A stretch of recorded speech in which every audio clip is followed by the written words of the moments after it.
Hi, this is Chris from Total Parts Plus, and today we have a 2018 Toyota HiLux WorkMate, stock reference number 5069. This shape runs from the 9th month 2015 and is the current shape. It has a 2GD, 2.4 litre 4-cylinder turbo diesel engine backed by a 5-speed manual, rear-wheel drive transmission.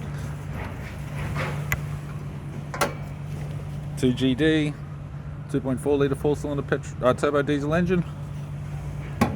We have the radiator grille, left-hand headlight, left guard appears to have no damage, left power door mirror, left door appears to have no damage.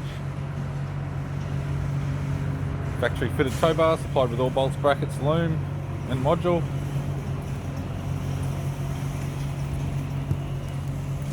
We have the power window master switch, manual type center console, 5-speed manual gear shifter, heater controls, touchscreen CD player, left sun visor, courtesy lamp, sunglass holder type, right sun visor, instrument cluster, and a tidy 3-spoke vinyl steering wheel with audio controls.